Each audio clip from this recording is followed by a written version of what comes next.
Assalamu alaikum viewers. I'm General Sarwar and you are tuned into Sarwar's Chronicle, where we delve into history and military life like no other. I cover topics ranging from our national and regional history to insights into military life. Join me as I explore past and inspire the youngsters to engage, converse and think historically, broadening their perspective. A land of ancient wonders and modern marvels, brim with a rich history, vibrant culture and booming economy. It attracts anyone to delve into its diverse landscape and enduring history. I'm sure these few lines have touched your imagination, right? Yes, I'm talking about mystical China, the land of endless wonders. China has shown remarkable economic growth and technological innovation since the late 20th century, maintaining its dynamism to this day at an irresistible pace. Yet, there is a strong conviction that China has been treated unjustly by the West, a sentiment that has taken deep root in the Chinese psyche through the collapse of Qing dynasty in 19th century, which ruled for nearly 3 centuries from 1644 to 1912. This criticism is pointed towards Britain's action during First Opium War occurring between 1840 and 1842. Britain's quest for imperial trading by exporting opium to China clashed with its ban on opium use, fueling China's enduring perception of unfair treatment by the West is the essence of today's talk. My talk usually stick around national and regional history, including a few issues on military life, but I found this to be very relevant, though it happened on the outer skirts and only has an indirect link, but has much to offer in terms of commerce and geopolitics of those times. Throughout the Qing dynasty from 1644 to 1912, China went through numerous conflicts, internal rebellions, ethnic tensions, foreign incursions and border skirmishes. Opium was not a very unfamiliar commodity in the Chinese society. It was commonly used for medicinal purposes and also as a means to alleviate fatigue and anxiety amidst the turbulent conditions of the time. It has a calming effect on the body and mind. Despite its addictive potentials, the British perceived this paradoxical use of opium as a potential strategy to boost trade with China and other Western nations, consequently reshaping the 19th and 20th centuries' commerce and geopolitics. It's a common understanding that all colonial powers, including the East India Company, prioritized trade over everything. So, despite their initial reluctance, according to the Chinese demand, they started trading exclusively through Guangzhou, known as Canton, with authorized Chinese merchants. With the Indian colony nearby, the Britain also explored a triangular trade, sending Indian opium to China in exchange of Chinese products to UK. During this time, the Brits developed a profound fascination for the Chinese tea, silk and porcelain. Unfortunately, the British lacked a commodity of similar caliber to exchange with Chinese products which they would readily love. As a result, when it came to settle the payments, every time the British had to pay with silver coins, this created a problem for the British as they were spending more money than they were earning. To resolve this balance of payment issue, the British needed a product instead of silver. Opium produced in British India was in great demand in China and turned out to be a good solution. The East India Company thought if the Chinese people enjoyed taking opium, what is so bad in exporting the same to China? When you have power in your hand, you may find it easier to make bad ideas sound good, as was the case here. However, the use of opium while resolving British issues brought a disaster for the Chinese society. Once addicted, people would go to any length to grab it. People who tried to quit suffered from withdrawal symptoms such as chills, nausea and cramps, sometimes even resulting into death. Recognizing the severity of the issue, in 1800, the Chinese government banned both the production and importation of opium. In response, the East India Company resorted to backdoor trading, involving British and US traders to smuggle opium into China. Chinese smugglers brought the opium from British and US ships anchored off the Guangzhou coast and distributed within China through a network of Chinese middlemen. By 1830, there were more than 100 Chinese smugglers boats working for the opium trade. In less than 30 years' time, starting from 1810 to 1838, the opium imports to China increased from 4,000 chests to 40,000.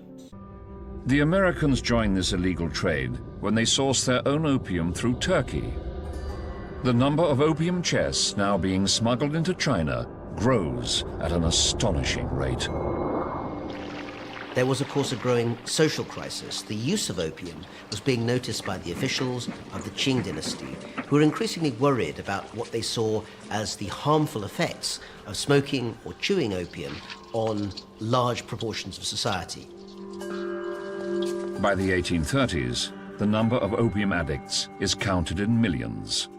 The drug is taking a terrible toll on the health of the nation. In Beijing, Emperor Daoguang must confront a huge dilemma. He must stem his people's growing addiction to opium and stop precious silver flowing out of his empire. Even the government officials, including military personnel, started consuming opium. The senior officials in charge of coastal protection grew very rich, indeed from smugglers' kickbacks. Alarmed by the state of affairs, the emperor called for a debate among the government officials on how best to deal with this crisis. Opinions were polarized on two sides. The pragmatic school of thought focused on targeting opium users rather than opium producers. They argued that the opium production and the sale of opium should be legalized and then taxed by the government, thinking that taxing on the opium would make it so expensive that people would give it up. They also argued that the money collected as tax could help the government in reducing its revenue burden and also the outflow of silver. The idealist school of thought, led by Lin Zexu, who is a very ambitious professional officer, he disagreed and argued that the opium trade was a moral issue and had to be eliminated by any means possible. If they failed to reverse the situation, the Chinese empire would have no peasants who work in the field, no town folks to pay tax, no students to study, and no soldiers to fight. He rather recommended to the government to go hard against those who are importing and distributing the drug within China, and this was agreed upon. Accordingly, in 1839, Lin Zexu went to Canton to implement the ban. That's when the two worlds collided.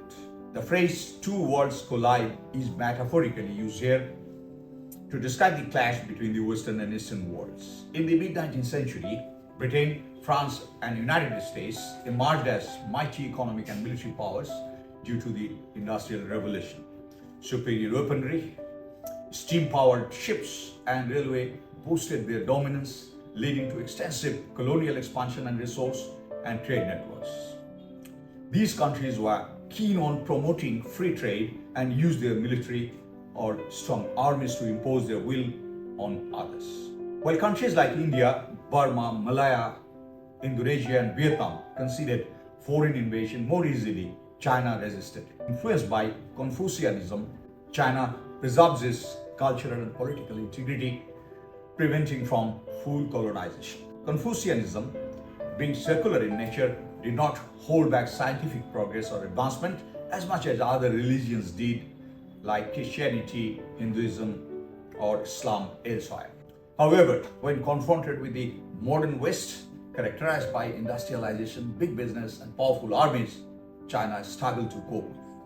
This struggle resulted in various issues such as unfair treaties, limited invasion by foreign forces, rebellions, internal political conflicts, and social upheaval. So back to the First Opium War, let's see how things unfolded. Lin Zexu, he attacked opium trade on several fronts. He even wrote an open letter to the Queen of Victoria, questioning Britain's political support for the trade and the morality of pushing drugs. He enforced 1813 ban by arresting over 1,600 Chinese dealers and seizing and destroying tens of thousands of opium pipes. He also demanded that the British companies to turn over their supplies of opium in exchange for tea. When the British refused to do so, Lin stopped all foreign trade and quarantined the area where the foreign merchants lived. After 6 weeks, the foreign merchants gave in to Lin's demand and turned over 2.6 million pounds of opium. Lin's troops also seized and destroyed the opium that was being held on British ships anchored in and around Chinese lands. Lin then hired 500 Chinese men to destroy the opium by mixing it with lime and eventually dumping it into the bay. He also insisted the Portuguese, who had a colony in nearby Macau, to expel the uncooperative British, forcing them to move to the island of Hong Kong. For the British, Lin's destruction of opium was an affront to British dignity and their concepts of free trade. The British argued that China was out of touch with the civilized nations which practiced free trade and maintained international relations through consular offices and treaties. Finally, in June 1840, 16 British warships arrived at Guangzhou, and over the next 2 years, they bombarded forts, fought battles, seized cities, and attempted negotiations. The First Opium War ended in 1842 when Chinese officials signed at gunpoint the Treaty of Nanjing that provided some benefits to the British, like an excellent deep water port at Hong Kong, including compensation to be paid to the British government and the merchants. It also led to the Qing government sending Lin Zhezu into exile. 5 Chinese ports were opened to the British, namely Guangzhou, Shanghai, Ximen, Ningbo, and Fuzhou, where British merchants and their families could reside. British citizens residing in those treaty ports were only subject to British laws, a most favored clause that was that any rights gained by other countries would automatically apply to the British as well. In addition, the Treaty of Nanjing ended the canton system that was in place since 17th century. Another unequal treaty was signed between China and the United States of America, aimed to establish diplomatic and trade relations between the two nations.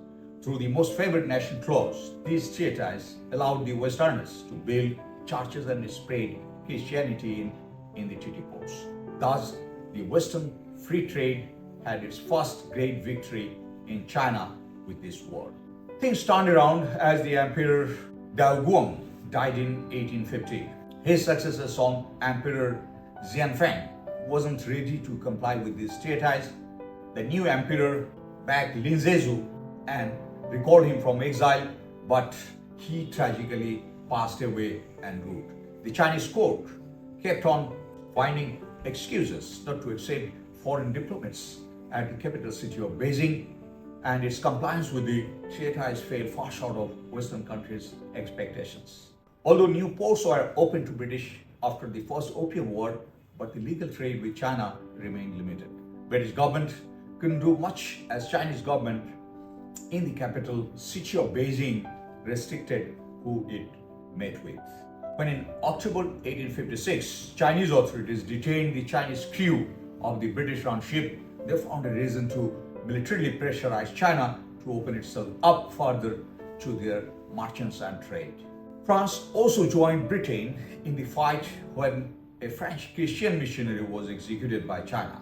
So joint French-British forces captured Guangzhou before moving further north into the city of Tianjin.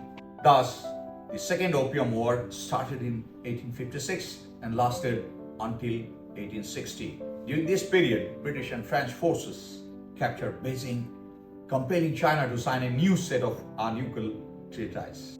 During the Second Opium War, 2 treaties were signed, namely the Treaty of Tianjin in 1856 and the Treaty of Tianjin in 1858 between China and Western powers. Treaty of Tianjin opened another 11 ports to foreign trade, allowing foreign diplomats in Beijing, permitted Christian missionary, and granted extraterritorial rights to the foreigners. The Treaty of Tianjin, which was basically the extension of the former, allowed foreign delegations in Beijing, imposed indemnities on China, and legalized controversial opium importation. These treaties were signed between China and several Western powers, including Britain, France, Russia, and USA. Though the Chinese agreed on paper to a series of demands but refused to ratify the Treaty of Tianjin, which led to further hostilities. In 1860, Britain and French troops landed near Beijing and fought their way into the city. Negotiations failed, leading British forces to destroy the imperial summer palace, historically used by Qing dynasty emperors for official affairs. Shortly after that, the Chinese emperor he fled to Manchuria in northeast China. His brothers negotiated the Treaty of Tianjin, which included indemnities and ceded Kowloon Peninsula to Britain, situated across Hong Kong.